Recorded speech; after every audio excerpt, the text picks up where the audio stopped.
वृश्चिक राशि के लिए शनि का आने वाला मीन गोचर आप लोगों के 5वें घर में होने वाला है और इस वजह से आप दुनिया के साथ कैसे अपने आप को एक्सप्रेस कर पाते हैं, कैसे आप दुनिया से बात करते हैं, कितना क्रिएटिव होकर आप बात कर पाते हैं, इन सब चीज़ों पे बहुत ज़्यादा असर पड़ने वाला है।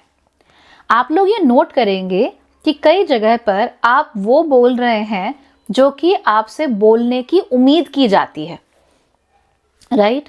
आप जो कहना चाहते हैं, आपके मन में क्या है, आपका दिल क्या सोच रहा है, आपकी गट फीलिंग आपसे क्या कह रही है, आप उन चीज़ों को रोक कर वो कहोगे जो कि कहना आपके लिए ठीक है, या जो कह के आप एकदम न्यूट्रल रहते हो, ना किसी के पक्ष में और ना ही किसी के विपक्ष में। लेकिन इसका मतलब ये नहीं है कि लोग आपके पक्ष और विपक्ष में नहीं होंगे। कई बार जवाब ना देना भी अपने आप में एक जवाब होता है, और जब ऐसा होता है तब बहुत सारे लोग परेशान हो जाते हैं। They need an answer from you. और जब आप आंसर नहीं देते हो या कुछ कहते नहीं हो तो वो बहुत ईजिली आपके एंटी भी हो जाते हैं। ये उन लोगों के साथ ज़्यादा नहीं होगा जो आपके पीयर्स हैं, यानी आपके हम उम्र हैं, ना ही उनके साथ जो आपसे उम्र में छोटे हैं। ये होगा उनके साथ जो ओहदे में और उम्र में आपसे बड़े हैं। वो लोग उम्मीद करेंगे कि आप उनकी साइड लो या कम से कम उनके पलड़े में रहो। लेकिन अगर आप ऐसा नहीं करोगे तो फिर वो आपसे थोड़ा सा चिढ़ रख सकते हैं।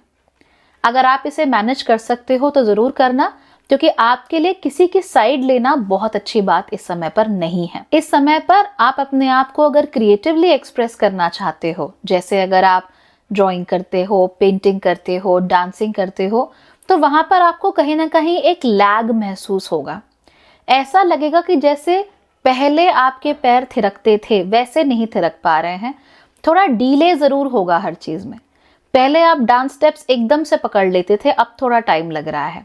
ठीक वैसी ही चीज़ स्टूडेंट्स के साथ भी हो सकती है कि पहले एकदम से उनको लगता था कि वो सब्जेक्ट को ग्रास्प कर ले रहे हैं, लेकिन अब उन्हें थोड़ा सा टाइम लग रहा है चीज़ों को समझने में। वही आपके साथ ऑफिस में भी हो सकता है कि भाई आपके ऑफिस में आपको लगता था कि हर चीज़ जो होती है you are immediately able to grab it, you are immediately able to understand it. कोई भी नया आपके सामने अगर क्लाइंट आए आप एकदम समझ जाते थे, अब आपको थोड़ा टाइम लग रहा है। नाउ आप इस चीज़ से खासे फ्रस्ट्रेट हो सकते हो बिकॉज आपको ये अच्छा नहीं लगता और फिर आप उसको पर्सनली ले लेते हो that there is something wrong with me, मेरे साथ कुछ गलत है या मेरे साथ कुछ हो रहा है या किसी ने मुझे नज़र लगा दी, I don't know, negativity and what not. दरअसल बात वो है ही नहीं। बात यह है कि इस समय पर आपका मन मस्तिष्क जो है वो चीज़ों को थोड़ा धीमे प्रोसेस करना चाहता है। धीमे प्रोसेस करने की वजह से जो भी आप सीखोगे वो लंबे समय तक आपको याद रहेगा, नंबर 1। नंबर 2, ऐसे में गलतियां करने के जो चांसेस हैं वो कम हो जाते हैं। ये इस बात की भी निशानी है कि अब आप लोग मैच्योर हो रहे हो, अब आप लोगों के अंदर परिपक्वता ज़्यादा आ रही है, इसीलिए आप चीज़ों को सोचने समझने में थोड़ा ध्यान दे रहे हो। और तीसरी चीज़ ये है कि जब हम जिंदगी में आगे बढ़ते जाते हैं तो हमारे सामने नए और कॉम्प्लेक्स चैलेंजेस आते जाते हैं। तो पहले हमारे लिए फैसले लेना जितना आसान होता था अब उतना आसान नहीं होता।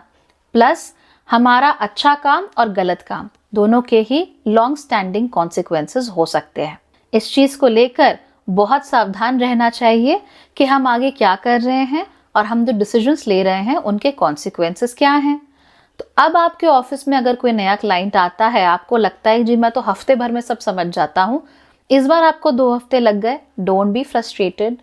आराम से सब पढ़िए उस क्लाइंट के बारे में, क्योंकि इस बार चीज़ें उतनी आसान, उतनी ईजी नहीं होंगी, और जितना आप प्रिपेयर्ड रहोगे, जितना अच्छा आपका होमवर्क रहेगा, उतना आप लोगों के लिए अच्छा है। Simple is that.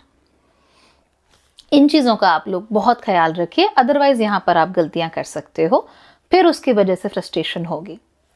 अगर आप लोगों को खास तौर पे एक कीड़े ने काट लिया था शेयर बाजार में ट्रेडिंग करने का, तो अब तक तो उसका भूत आपके सर से उतर ही चुका होगा। अगर नहीं उतरा है तो मुझे आपको वार्निंग देने दीजिए, बेकार में आंखें मूंद कर शेयर मार्केट या और किसी भी स्पेक्युलेटिव इंटरेस्ट में पैसा मत लगाइए। आपको ऐसा लगता है कि मैं ये मोबाइल ऐप में पैसे लगाऊंगा जीत जाऊंगा, बेटिंग कर लूंगा जीत जाऊंगा, यहाँ पे शर्त लगाऊंगा जीत जाऊंगा, इस तरह की हरकतें बिल्कुल भी नहीं करनी है, क्योंकि यहाँ से फायदा होने के चांसेस तो बहुत ही स्लिम है, लेकिन नुकसान होने के चांसेस आप लोगों के ज्यादा हैं।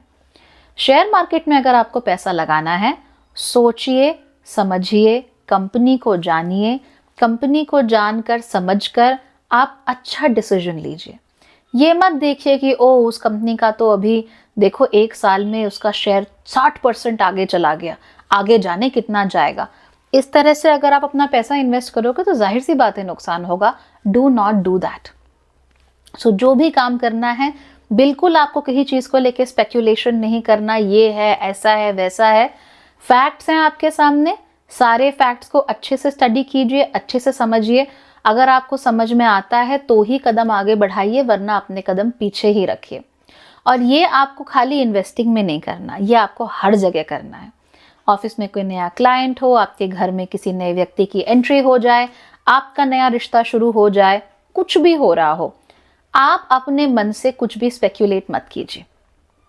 वो मेरे सामने से कल गुजरी, उसने मुझे नमस्ते नहीं बोला, ठीक है, तो स्पेक्यूलेट मत करो कि वो तो अकड़ गई है, उसको बहुत घमंड आ गया है, उसको देखो लड़के की जब से नौकरी लगी है तब से जाने अपने आप को क्या समझने लगा है। हो सकता है उसने देखा ना हो जेन्युइनली, बट आपने क्या करना शुरू कर दिया, आपने अज्यूम करना शुरू कर दिया कि उसने ऐसा नहीं किया क्योंकि वो ऐसा हो गया है या वो ऐसी हो गई है। तो ये जो स्पेकुलेशन है ये आपको बहुत भारी पड़ने वाली है, इसीलिए भूल के भी do not speculate, do not assume. अगर आपको कोई चीज़ खाए जा रही है, सामने वाले से पूछ लो। अगर आपको लगता है कि पूछा नहीं जा सकता है या पूछ के जवाब नहीं मिलेगा, तो चुपचाप अपने कदम पीछे रखो, बट कंपेल्ड मत फील करो या ऑब्लिगेटेड मत फील करो कि मुझे एक्शन लेना ही है या मुझे इस बारे में कुछ सोचना ही है। अगर आपकी उम्र कम है, इन दैट केस आपको ऐसा लग सकता है कि पूरी दुनिया आपको रूल्स एंड रेगुलेशंस ही सिखाई जा रही है। सब लोग आपको यही बता रहे हैं कि जीवन कैसे जीना है, शादी कैसे निभाई जाती है, दोस्ती कैसे निभाई जाती है, रिश्तों का क्या होता है, ब्ला ब्ला ब्ला ब्ला ब्ला। तो आपको इस समय बड़ी कोफ्त हो रही है इन चीज़ों से, यू कांट हैंडल इट। और अगर आपके बच्चे हैं, आप बड़े हो गए हो, you have kids of your own, in that case आप ज़बरदस्ती अपने बच्चों के ऊपर बहुत सारी बातें थोप सकते हो कि ऐसे ही जियो, ऐसे ही करो, यही होगा, so on and so for. ये बहुत गलत चीज़ है, ऐसे नहीं होने देना। अगर आप ऐसा करोगे ना तो आपको बहुत प्रॉब्लम होगी। अपनी बातें, अपनी सोच बच्चे के ऊपर थोपनी नहीं है। बच्चे को बताना है कि आप क्या सोचते हो, और साथ ही साथ उसका जो पॉइंट ऑफ व्यू है उसको भी समझना है। वरना ज़्यादातर मिडिल क्लास जो माँ बाप होते हैं वो सोचते हैं कि हमने जो कह दिया भैया वो तो पत्थर की लकीर है, और अगर बच्चे ने हमारी बात नहीं सुनी इसका मतलब इससे घटिया बच्चा है ही नहीं संसार में। फिर माएँ कहने लगती हैं कि तुम्हें मैंने 9 महीने कोख में रखा, मुझे क्या मिला। पिता कहने लगते हैं कि तुम्हारे लिए मैंने इतना दर दर की ठोकरें खाई, इतना मेहनत की, मुझे क्या मिला। Listen to the child, listen to what they are saying, listen to their point of view. ये ज़रूरी है। तो बच्चों के ऊपर थोपने वाले काम नहीं करने। अगर आप लोग शादीशुदा हैं, आप बच्चों के लिए ट्राई कर रहे हैं, थोड़ा सा डीले हो सकता है, बट परेशान मत होना। तो कहीं भी डीले हो, परेशान मत होना, आपके भलाई के लिए ही वो हो रहा है। कोशिश आप ज़रूर कीजिए, उपाय ज़रूर कीजिए, डॉक्टर से ज़रूर मिल लीजिए, बट फ्रस्ट्रेट नहीं होना।